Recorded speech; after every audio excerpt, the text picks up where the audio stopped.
Go on then, start her up. The voice was slick with the kind of condescending amusement that only a young officer convinced of his own importance could muster. Captain Davis gestured with a dismissive flick of his wrist toward the A-10 Thunderbolt II, its bulky, pugnacious form sitting squat on the hot tarmac. "Show us how it's done, old-timer." Mitchell Garrison, 82 years old, said nothing. He stood beside the aircraft's enormous front landing gear, his hand resting lightly on the cool rubber of the tire. The sun beat down on the flight line, making the air shimmer over the concrete.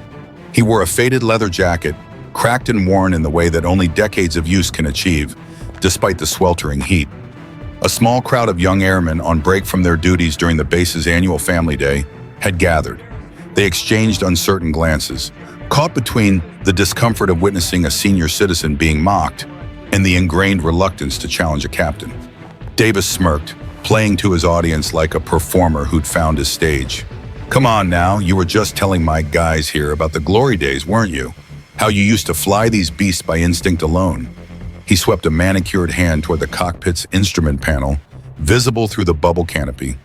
"Surely you haven't forgotten how to flip a few switches, or is all that digital wizardry a bit beyond your pay grade?" Mitchell's eyes, the pale blue of a winter sky, remained locked on the aircraft, but not on the cockpit Davis was mocking. His gaze traced the weathered paint below the canopy, settling on the 7-barreled mouth of the GAU-8 Avenger cannon, that monstrous gun that defined the Warthog's very existence. He knew that weapon with an intimacy that transcended mere technical knowledge. He could still feel it in his chest, that bone-deep thunder when it roared to life, a sensation that lived not in memory, but in muscle and marrow. One of the younger airmen shifted uncomfortably, opening his mouth to intervene. "Sir, maybe we shouldn't—" Davis cut him off with a sharp gesture. "Stand down, airman. The gentleman here wants to regale us with tales of heroism. The least he can do is demonstrate he knows which end of the aircraft points forward." A few nervous chuckles rippled through the crowd, but the laughter felt forced, uncomfortable. The captain stepped closer, his polished boots crunching on the gritty tarmac, his shadow falling across Mitchell's weathered face. He jabbed a finger toward the worn patch on Mitchell's jacket, a faded scorpion stitched in desert tan thread. "What's that supposed to be anyway? Your bowling league mascot?" Mitchell's gaze finally shifted from the aircraft to the man before him. There was no anger in his expression, no wounded pride, just a profound weariness, the kind that comes from seeing the same patterns repeat across generations. He studied Davis's immaculate uniform, the razor-sharp creases, the gleaming, rank insignia that caught the sunlight like tiny beacons of authority. Here stood a man who understood regulations and procedures, who knew how to wear a uniform, but had never comprehended what it could cost. A man staring at living history and seeing only an inconvenience. "The auxiliary power unit needs pre-ignition checks," Mitchell said quietly, his voice a gravelly whisper that seemed directed at the machine rather than the man. "Hydraulic systems must stabilize at 3,000 psi before engines start. You don't just turn a key." The technical precision caught Davis off guard for a heartbeat. His smirk faltered, then reassembled itself with renewed confidence. Well, we've got ourselves a real expert, don't we?" His tone shifted, adopting the exaggerated patience of someone addressing a confused child. "Listen, sir, this is a controlled area. That aircraft is a static display for today's event. I'm going to need you to step away from the hardware and return to the civilian area. This is very expensive, very dangerous equipment. We can't have unauthorized personnel treating it like a playground attraction." Mitchell's hand fell away from the landing gear. His posture didn't change, but something in the air shifted, a stillness settling over him like the calm before lightning strikes. He'd been invited to the family day by the base commander himself, honored as one of the wing's founding pilots. He'd wandered to the flight line simply to stand near the machine that had been his partner, his salvation, and his instrument of war through days that still haunted his dreams. "I'm not unauthorized," Mitchell said, his voice barely above a whisper. Davis laughed, a short bark of disbelief.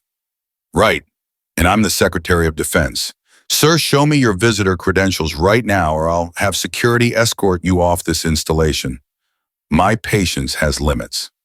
The demand hung in the air like an accusation, implying Mitchell was nothing more than a confused wanderer who'd stumbled past security checkpoints.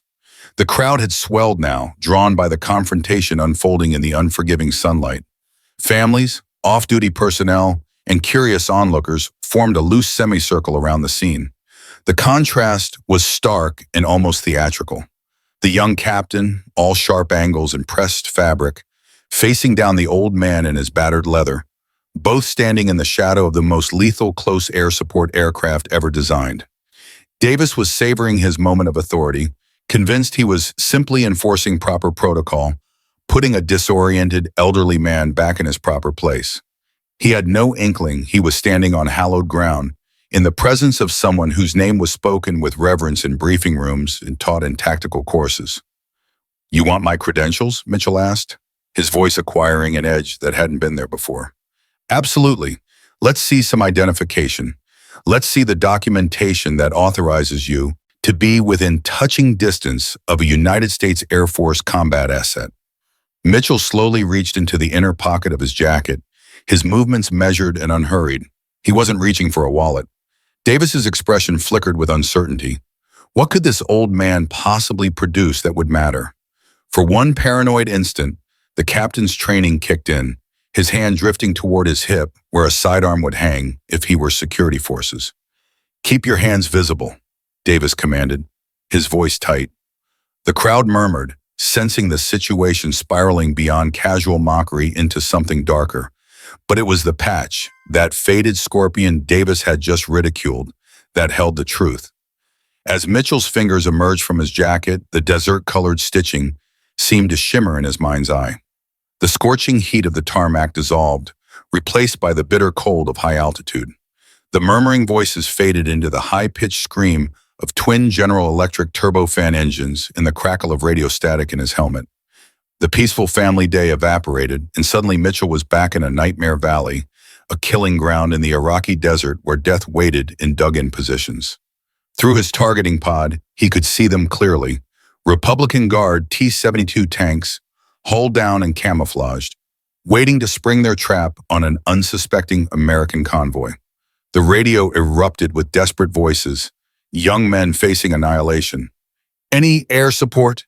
Any air support? This is Ranger 6 Actual. We are pinned down, taking heavy casualties. We need help now." Mitchell's thumb had pressed down on the trigger stud without conscious thought. The world outside his canopy had exploded into sound and fury as the Avenger cannon unleashed its rage.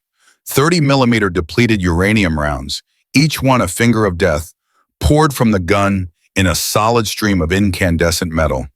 The earth below erupted in geysers of fire and shrapnel. Tank turrets were blown clean off their hulls, spinning through the air like children's toys. The memory wasn't just visual, it was physical, visceral. The violent bucking of the aircraft as thousands of pounds of recoil fought against the airframe. The acrid stench of burnt propellant flooding the cockpit despite the oxygen mask. The grim, terrible satisfaction of watching threats evaporate into pillars of black smoke and knowing that men on the ground would live to see another sunrise because of it. Then came the flash, the streak of white fire rising from the ground. Surface-to-air missile. The impact against his starboard wing felt like a giant's fist slamming into the aircraft. Warning lights blazed across his instruments. Fire. Hydraulic failure. Control surface damage. The desperate dance on the rudder pedals, fighting to keep the wounded beast airborne. That was the day he'd earned the Scorpion. It wasn't a unit patch or a decoration from headquarters. It was something far more sacred, a blood debt. Acknowledged a life debt paid forward. A young Army captain, his face streaked with dirt and tears, had pressed the hand-stitched patch into Mitchell's palm on the flight line after the mission. "We wouldn't be breathing without you, sir," the Ranger had said, his voice cracking. "The men wanted you to have this. You're one of us now. You're a sand scorpion." Mitchell's eyes refocused on the present, on Davis's arrogant face. Somewhere in the crowd, Senior Airman Garcia felt ice water flood his veins. Garcia worked aircraft maintenance and lived for military history. He knew every significant tail number in the wing's inventory, knew the stories attached to the legendary airframes.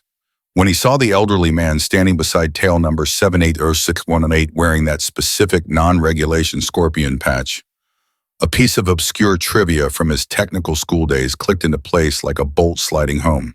He didn't know the man's name, but he knew the legend. They called him Hawkeye. While Captain Davis stood there demanding identification like a mall security guard, Garcia was already moving. He slipped away from the crowd's edge, pulling his phone from his pocket with trembling fingers. He didn't call security. That would only accelerate the disaster. Instead, he called the one man on base who would understand the magnitude of what was happening. Command Chief Master Sergeant Wallace, the wing's senior enlisted leader, a man who valued heritage above protocol and history above convenience. The phone was answered before the second ring. Chief Wallace? Chief, this is Senior Airman Garcia from the 355 Maintenance Squadron. His words came fast, urgent.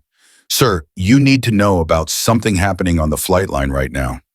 Captain Davis is confronting an elderly veteran out by Warthog 618. He's being incredibly disrespectful, sir, treating him like a trespasser. But Chief, the old man is wearing a sand scorpion patch, and he's standing next to Hawkeye's plane. The silence on the other end was absolute, the kind of silence that precedes thunder. Garcia heard the scrape of a chair being shoved back, papers rustling. When Wallace spoke again, his voice had shed all casual pleasantries, becoming hard as forged steel. What is the veteran's name? I don't know, Chief. Captain Davis won't let anyone speak to him. Stay exactly where you are. Do not engage. Do not allow that captain to move the veteran. I'm coming, and I'm bringing the colonel. The line went dead. Garcia looked back toward the confrontation. Davis, emboldened by Mitchell's continued silence, was about to cross a line from which there would be no return. Inside the wing headquarters building, Chief Wallace didn't waste time with courtesy. He burst through the door of Colonel Matt's office where the wing commander sat in a meeting with his staff, discussing deployment logistics. Sir, you need to see this immediately, Wallace said, striding to the colonel's desk and spinning a laptop around. On the screen was the base's digital historical archive, open to a page about Operation Desert Storm. The photograph showed a younger pilot, grinning despite obvious exhaustion, leaning against an A-10's fuselage. Below the image, Major Mitchell Hawkeye Garrison. Service record, combat hours, aircraft assigned, A-10 tail number 780618. Status, retired, local resident. Chief, what's the meaning of interrupting my meeting? Colonel Matt asked, irritation clear in his voice. Sir, Airman Garcia just called from the flight line. Captain Davis is publicly harassing an elderly man he's assumed is an unauthorized civilian. The man is standing beside that exact aircraft. Garcia says he's wearing the sand scorpion patch mentioned in the after-action reports. Colonel Matt's face underwent a transformation that would have been comical under different circumstances. Irritation became confusion. Confusion became comprehension.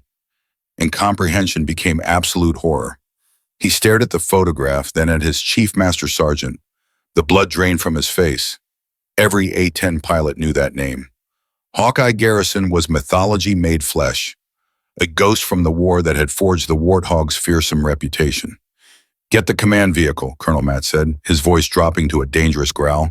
He was already moving, snatching his flight cap from the desk. Tell the driver to disregard speed limits and get me a direct line to the tower.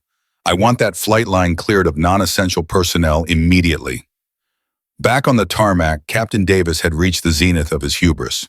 Mitchell's quiet resistance had transformed from amusing to infuriating in Davis's mind.